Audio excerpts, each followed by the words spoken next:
আচ্ছা, এই ভাগবত শ্রবণের ফলশ্রুতি কি?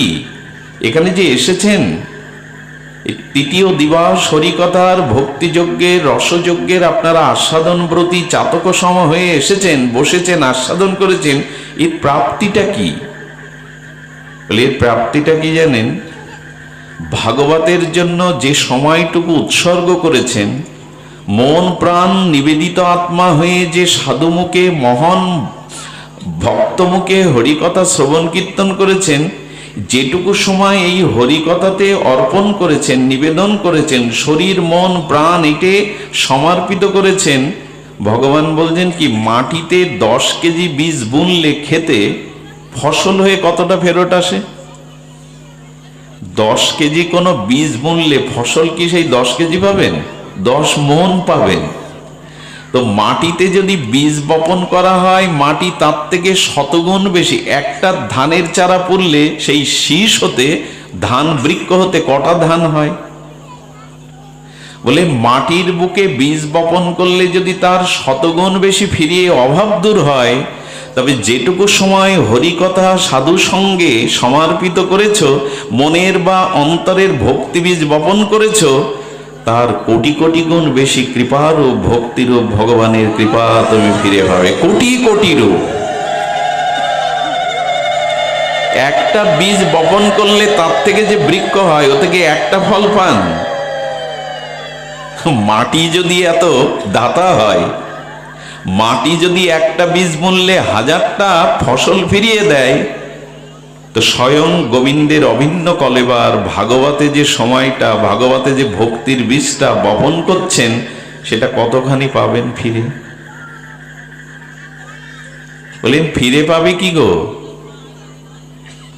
আমি যেদিন আমার কথা শুনতে এসেছে, সেই দিন আমি তার বন্ধু হয়ে কথা দিয়েছি, আমি তাকে আমার চরণে প্রেম ভক্তি দিয়ে দেব, এরকম ফল পাওয়া যাবে। আচ্ছা, সেই বীজ বপন করে ফসল ফলিয়ে যে অর্থটা পেলাম, ওটা সিন্ধুকে ব্যাংকে রাখলাম, মৃত্যুর পরে সিন্ধুকের স্বর্ণ অলংকার সম্পদ বা ব্যাংকের জমানো অর্থ আমার সাথে যাবে তো? যে বীজ বপন করলাম, ফসল ফলালাম, সেটা বিক্রি করে যে ধন সম্পদ হলো, আমার মৃত্যুর বার সিন্ধুক থেকে, ব্যাংকের থেকে ওইটা আমার সাথে যাবে তো? একটু কথা বলুন, যাবে কি?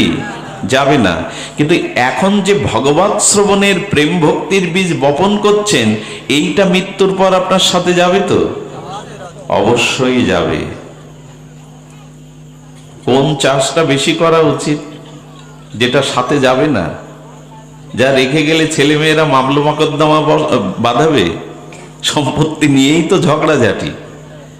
যে সম্পত্তি করে গেলেন খেটে খুটে, আমি খাটতে নিষেধ করছি না, কর্ম করতে নিষেধ করছি না, কিন্তু জীবনে ভজন কেন প্রয়োজন, হরিকথা শ্রবণ কেন প্রয়োজন, সেটাই বলবার অভিপ্রায় আমার। কর্ম কাউকে নিষ্কৃত হতে বলছে না, কিন্তু লক্ষ্য করুন, যে সম্পত্তি সাথে গেল না, সেই বীজ বুনলেন, বিষয় বাসনা কামনা কর্মের বীজ, কত ফসল ফলালেন, কিন্তু এটা সাথে গেল না।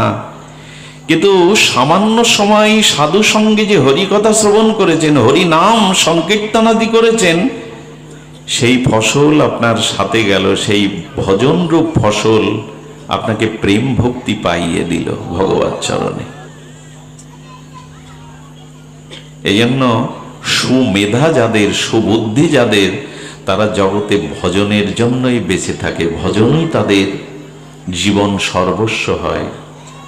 ভজন দেখুন, হরিকথা শ্রবণ করলে পৃথিবীর যত যাগ যজ্ঞ পুণ্যকর্ম দান ধ্যান তীর্থকর্ম আছে, সেগুলি আচরণ করলে, যথাযথ শাস্ত্রীয় বিধিতে আচরণ করলে পুণ্য হবে। আর সেই পুণ্যের ফলটা আপনি তাৎক্ষণিক পাবেন না, সেই পুণ্যের ফলটা আপনি তাৎক্ষণিক পাবেন না। কিন্তু ভগবান বলছেন, হরিকথা সাধুমুখে শ্রবণ করলে, ভাগবতী ও রসকথা বীর্যবতী কথা, সেই কথার সাথে সাথে কথারূপ ভগবান তোমার কর্ণ দিয়ে হৃদয়ে প্রবেশ করে ওই মুহূর্তে সরাসরি তোমার হৃদয়ের অনাদিকালের আবর্জনা পরিষ্কার করে ভগবান ওখানে বসে পড়বে হৃদয়ে, সরাসরি, অপেক্ষা নাই। আপনি দান ধ্যান পুণ্যকর্ম যজ্ঞ করলে পূর্ণ হবে, পূর্ণের ফলটা অনেক জন্ম পরে পেতে পারেন, অনেক বিলম্বিত হবে, কিন্তু শ্রীনান্ত সকথা কৃষ্ণ পূর্ণ শ্রবণ কীর্তনে যেই হরিকথা সাধু মুখের নিত কর্ণ দিয়ে হৃদয়ে প্রবেশ করছে, কর্ণ দিয়ে হৃদয়ে ভগবানই প্রবেশ করে অনাদিকালের আবর্জনা বিধৌত করে ওইখানে ভগবান বসে যাচ্ছে সরাসরি। এজন্য হরিকথাতে মনোনিবেশ একান্ত প্রয়োজন। ভজনের মধ্যে শ্রবণাঙ্গ, এই ভজন যা রুচি হয়নি জানবেন ভগবানের করুণার দৃষ্টি তার এখনো পড়েনি। কোন জীবের প্রতি যদি ভগবান বিশেষ কোনো কৃপা করেন বলে মনে করেন, সেই জীবের হৃদয়ে প্রেরণা সৃষ্টি করে সাধুসঙ্গ হরিকথার ভাগ্য দিয়ে দেন, ভগবান কৃপা করে এটা দিয়ে দেন। সাধু সঙ্গে হরিকথায় আপনার দৃষ্টি তো মানুষের দুটি, একটি দৃষ্টি হলো বাহিরের, যেটা আমাদের চক্ষুরূপ ইন্দ্রিয় দিয়ে আমরা বহিরাবরণকে, বাহিরের বরণকে, বাতাবরণকে দেখি। কিন্তু ভাগবত শ্রবণে সাধু সঙ্গে আমাদের অন্তর্দৃষ্টি প্রকাশিত হয়। কি দৃষ্টি প্রকাশ হয়? অন্তর্দৃষ্টি। ভাগবতে না এলে বিবেকের যে দৃষ্টি, বিচারের যে দৃষ্টি, অন্তর্দৃষ্টি, এটা প্রকাশ হয় না। আমাদের ভেতরের দৃষ্টিটা আজ বড় ক্ষীণ হয়ে এসেছে। ভেতরের দৃষ্টিটার দিকে দরকার। বাইরের দৃষ্টি কাকে বলে আর ভেতরের দৃষ্টি কাকে বলে? অন্তর্দৃষ্টি বা বিবেকের দৃষ্টি, বিচারের দৃষ্টি। সেটি হলো যখন নিজেরটা দেখি, আমি আমার কুটুম্ব সজ্জন, নিজেরটা দেখি, একে বলে বাইরের দৃষ্টি। যখন অপরের মঙ্গলটা দেখি, অপরের কল্যাণটা দেখি, অপরের কিসে মঙ্গল হবে, কল্যাণ হবে, এই দৃষ্টিটা যখন পড়ে, এটা হলো ভেতরের দৃষ্টি। বোঝা গেল কি মা? যখন আমি আমার স্ত্রী পুত্র কুটুম্ব সুখ সুবিধা এই চোখে দেখি, আমার কত জায়গা, আমার কত বাড়ি গাড়ি, আমার কত ধন সম্পত্তি, আমার কত স্ত্রী পুত্র নিজজন, এটা বাইরের দৃষ্টি। আর যখন অপরের মঙ্গল, অপরের কল্যাণ, অপরের হিতের দিকে, অপরের উদ্ধারের দিকে আপনার দৃষ্টি যাবে, বিচার যাবে, এটা ভেতরের দৃষ্টি। এটা ভাগবতেই কেবল খোলে। অন্তর্দৃষ্টিটা আসা খুব দরকার। যেমন মোবাইলে যে ক্যামেরায় ছবি তুলি আমরা, এই ছবিটা এখন যদি কোনো সহৃদয় ভদ্রলোক তোলে, তাহলে আমার বাইরের যে পোশাক আছে, মুখের অবয়ব আছে, শুধু সেটাই উঠবে। আমার কিডনি, হার্ট, লিভার, হাড় গোড় উঠবে তো? আবার যে কিডনি আছে ভেতরে, লাংস আছে, হাড়গুলো উঠবে তো এই ক্যামেরায়? উঠবে কি? ওই হাড়, কিডনি, লিভার তুলবার জন্য এক্সরে মেশিন রূপ ক্যামেরা আছে।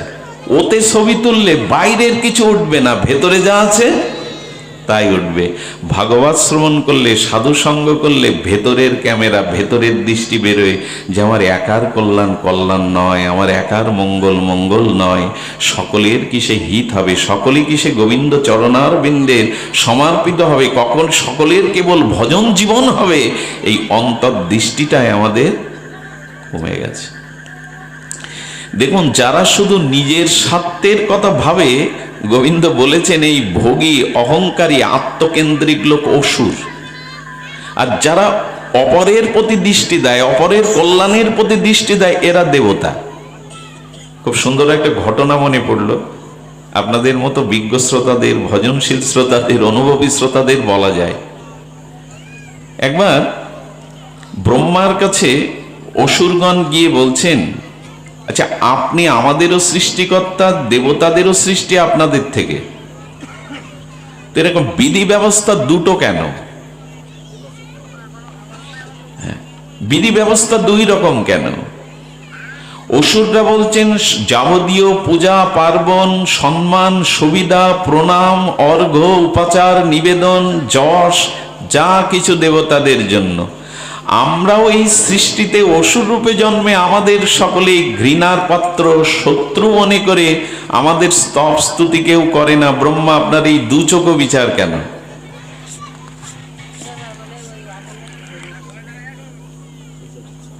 দেবতাদের প্রশ্ন যে দেবতারা কেন স্তুতি, পূজা, প্রণাম, সম্মাননা, সম্মান এগুলি পাবে, উচ্চ স্থান পাবে, অসুরদের কেন গালি, নিন্দা আর তারা পূজা পাবে না, স্তুতি পাবে না? ব্রহ্মা জবাব দিন। ব্রহ্মা সরাসরি তো বলতে পারছে না, বলেন তাহলে দেবগণ এবং তোমরা একদিন উপস্থিত হও, আমার এখানে একটু ভুরি ভোজন করো। দেবতাদের নিমন্ত্রণ করলেন, অসুরদের নিমন্ত্রণ করে বললেন আচ্ছা আগে ভোজনটা, তোমরা কি দেবতাদের সাথে বসবে, একসাথে ভোজন আস্বাদন করবে? বললেন না না, আমরা ওদের সাথে মিশেই না, আমাদের আগে দিন। দেবতাদের এক সারিয়ে বসে বলছেন এখানে ভোজনের নিয়ম কিছু আলাদা। অসুরদের ব্রহ্মাজি বলছেন এখানে ভোজনের নিয়ম হলো আপনাদের হাত দুটো সামনে প্রসারিত করতে হবে সোজা, হাতে দুই হাতে কাঠ বেঁধে দিয়ে বেঁধে দেওয়া হবে, সামনে খাদ্য দেওয়া হবে, এই খাদ্য খেতে হবে আপনাদের। সব অসুরদের সামনে বসিয়ে দুটো হাত সামনে কাঠ দিয়ে সোজা সমান্তরাল করে বেঁধে দিয়ে খাদ্য সামগ্রী সামনে দিয়েছে। দেবতা রেগে মেগে বলছেন ঠাট্টা করছেন আমাদের সাথে প্রজাপতি? হাত সমান করে সোজা কাঠ দিয়ে বেঁধে কেউ তুলে খেতে পারে? আরে আপনি আমাদের নিমন্ত্রণ করে, ভোজনের নিমন্ত্রণ করে ঠাট্টা করছেন? কেউ বাঁধা হাত প্রসারিত করে মুখে খাদ্য তুলতে পারে? বলেন আচ্ছা আপনাদের মতো একই অবস্থা আমি একটু সামনে দেবতাদের বসাই। দেবতাদেরও হাত বেঁধে সামনে দিয়ে বলছে দেবগণ আপনারা সেবা করুন, ভোজন করুন। দেবগণ তখন পরস্পরের মধ্যে বলা বলি করে বলছে কি, আমরা যে 50 জন আছি 25 জন সামনে বসুন, 25 জন এধারে বসি। হাত নিজের দিকে না আসতে পারে, হাত তো সামনে যাচ্ছে, সামনেই আছে। হাত আমার মুখের দিকে আসবে না কাঠ দিয়ে বাঁধা, কিন্তু সামনে যে বসে আছে তার দিকে তো হাত যাবে। দেবতারা একে অপরকে খাওয়াতে লাগলো, পুরো ভোজন সেরে আত্মতৃপ্তি বললো। ওষুধদের বলল ব্রহ্মা বিচারটা তোমরাই করে নাও। যারা শুধু নিজের কথা ভাবে, নিজের ভোগের কথা ভাবে, নিজের সুখ সুবিধার কথা ভাবে, এরাই অসুর, এরা দানব। যারা অন্যের চিন্তা করে, অন্যের মঙ্গলের ভাবনা ভাবে, এরাই তো দেবতা। আজ মনুষ্য সমাজ নিজের স্বার্থ ব্যতীত, নিজের সুখ সুবিধা ব্যতীত অন্যের কল্যাণের চিন্তা ভুলে গেছে, যে কারণে মানব সমাজটা এখন একটা দানবীয় অবস্থায় চলে এসেছে। এই জন্য শাস্ত্রে বলছেন ভেতরের দৃষ্টিটা প্রসারিত করো, অপরের যাতে হিত হয়, সকলেই যাতে গোবিন্দ চরণ পায়, সকলেই যাতে প্রেম ভক্তি ভজন পায়, এই চেষ্টাটা ভাগবতে হয়। এই জন্য শাস্ত্রে বলছেন দেখো অপরের চিন্তা যদি না করো, অপরের কল্যাণের যদি চিন্তা না করো, তোমার নিজের কল্যাণ কখনো সূচিত হতে পারে না। অপরের কল্যাণ চিন্তাই নিজ মঙ্গলের প্রসূতি।